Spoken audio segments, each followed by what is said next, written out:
What's up, guys? How y'all doing today? Don't got a Texans shirt on, but we repping the pink couch, you know what I'm saying? Breast cancer awareness, but still. I did not make a video about the Packers game. I did not want to recap that game. I also did not watch that game as closely as I usually watch games because, I was handling some things. So, highlights don't always do the game justice, and when you lose like that, it's like I ain't trying to look at no highlights. You feel me? It's the bye week, trade deadline's coming up, and trade rumors are just flying all over the place. And I wasn't gonna say nothing. Let's talk. Let's actually get some trade names out there. And let's talk about some potential destinations and what we can bring in that actually makes sense. Now, I know a lot of names have been thrown out there as far as people that need to be traded, moved on, and what we can get for those people, but I'm gonna go ahead and give you my list. You can disagree, feel free to tell me your list, tell me why I'm wrong, tell me why you're right. Just feel free to inform me like I'm trying to inform you of how I feel. You can, you know what I'm saying, man? But first and foremost, the first person I would move, the first person that I would try to get out of Houston immediately is Whitney Merciless. Now, I love Whitney Merciless as a player, as a person. He's a great guy. He seems really fantastic. And if he could retire a Texan, that's cool. But to me, the contract is really expensive. It's just going to get more expensive as time goes on. And Whitney Merciless is not the same player he was even last year. And so when you're in a situation like that, not only do you know he's regressing, but every other team in the league knows he's regressing. They can just look at his numbers and look at a couple game tapes and be like, he ain't top tier. So I'm saying, send Merciless out there. I get fourth, maybe a fifth round pick for Merciless. I'm saying maybe send them to Dallas. You know what I'm saying? Like, they are having issues with their linebacker and stuff. So I feel like he could definitely help them out. So maybe if we could get Merciless to Dallas for like a fourth or fifth round pick, I feel like that gives us more draft capital. That gives us more picks. And I know people want like early round picks, but if you have a plethora of like fourth round, fifth round picks, some real good guys who slip underneath the cracks and they end up in those rounds. So it just then becomes about scouting, about can you find a diamond in the rough, and I feel way better about that situation than trying to force a trade for a top end pick that could still be a bust. You feel me? So I think first and foremost, move Whitney Merciless. Second of all, I would move Kenny Stills.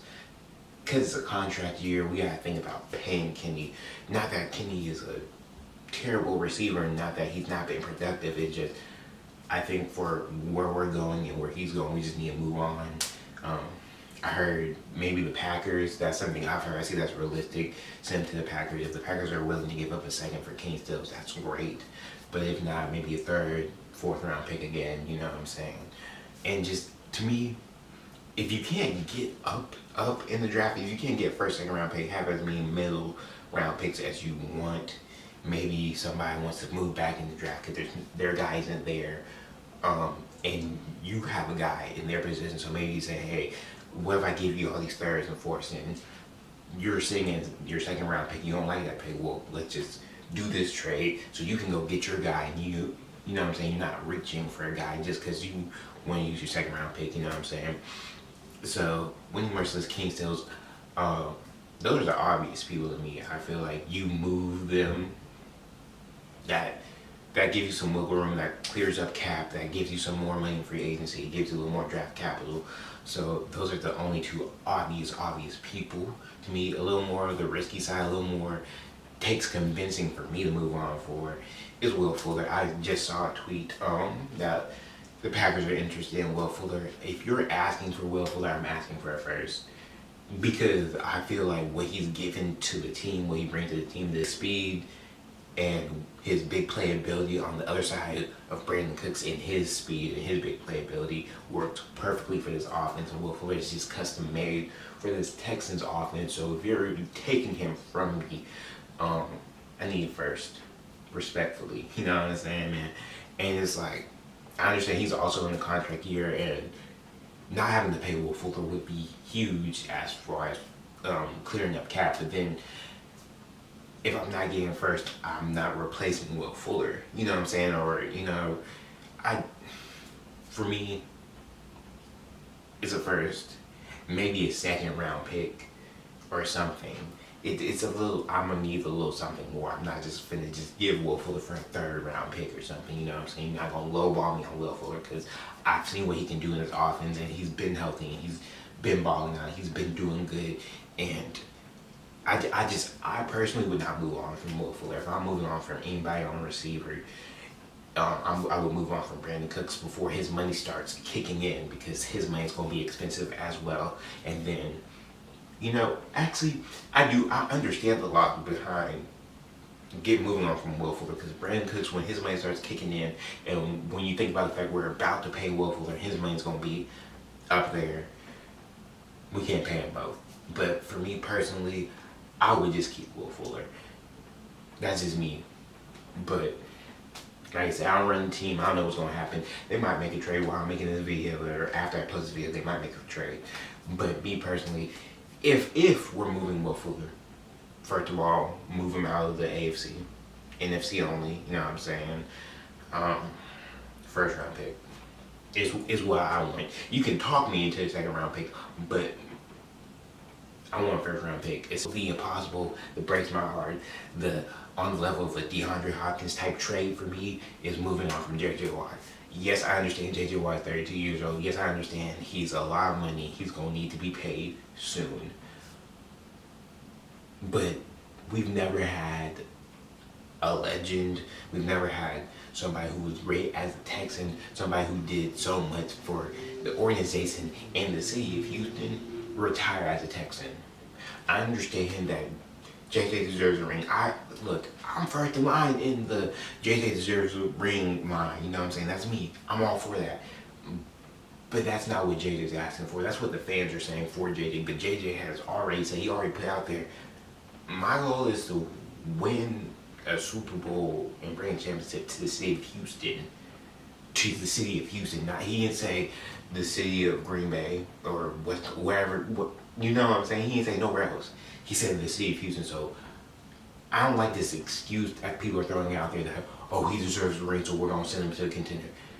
That's not what JJ wants. That's not what he asked for. To me, JJ's obviously upset with losing. All of them are upset with losing. Nobody wants to win one game in a season. You feel me? But JJ's not saying he's discontent to the point of get me out of Houston. He's discontent in the way that people are playing and working and how the team around him is handling the situation. So I feel like that's more of an internal thing. That's more of a couple conversations, a couple practices that get that thing worked out when we turn this thing around. But the only people who are really asking for JJ to leave are fans. And I understand the justifications. Trust me. I am in the online franchise in year 2, and JJ just asked for a crazy amount of money. And I don't have no cap room.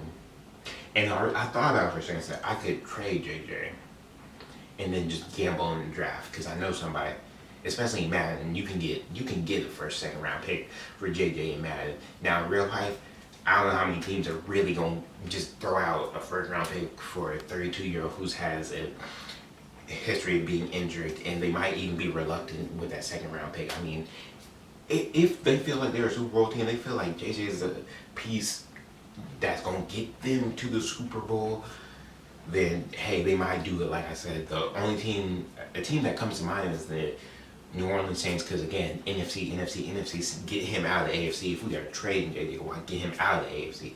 So, I mean, the only team that comes to mind is the New Orleans Saints. That would still break my heart that JJ would be leaving. But I understand.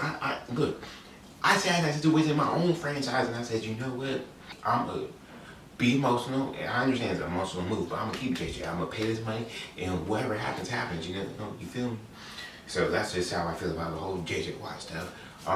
Another person I heard is Justin Reed. I can't even figure out the justification for getting rid of Justin Reed. You feel me? One of the best upcoming safeties in this league. He's balling out. He's been balling out. He's kind of the back end of the defense right now. Our corners are hurt, and the secondary don't look real good outside of Justin Reed. So I don't understand the justification for trying to get rid of Justin Reed. So we're not even going to talk about that anymore. But realistically, if I see the Texans are really trying to move someone, it's Whitney Merciless. It's Whitney Merciless, it's Kings. Those are two most likely people to get moved. Another person that I could kind of see, depending on the offer, Will Fuller. But as far as JJ Watt getting moved, I don't think you don't trade JJ Watt and DeAndre Hopkins in the same calendar year and expect to still have a fan base. Do you feel me? Because there's a lot of analytical people who watch football, and they're the owners of these Twitter accounts. And I'm not trying to discredit them because what they're saying is it makes sense. I completely get it. But from a fan standpoint, and you gotta think about the people who just watch the Texans, the people who don't put time into research the team or to look around the league, or they just want to turn on the TV and watch the Texans be good, make some good plays, and win a couple games. Those people aren't gonna understand moving on from JJ Watt, and so you know what I'm saying. You can't bounce back from trading DeAndre Hopkins and JJ Watt in the same calendar year and expect to still have the same fan base, the same support. You know what I'm saying? Because if JJ leaves, why again? I'm gonna be hurt. I'm gonna be hurt for a long time. But that's just how I feel about the whole trade situation. We might not trade anybody because Cornell came out and said he didn't want to trade anybody originally, and he said he was getting low balls for offers. So we'll see what the Texans do. Um, if they do trade somebody, I'll be back here with a reaction to that trade. But amen, Simon, go ahead. Jump in those comments. Let me know how you feel about the trades I put out there. If you got any trade ideas, why you feel. Let's be football fans. I hope you enjoyed this video. Go ahead, like this video, comment, video, skills, and let the channel. Year 2020, all 2020. Y'all stay nice, you guys. Bye bye. Love the experiences.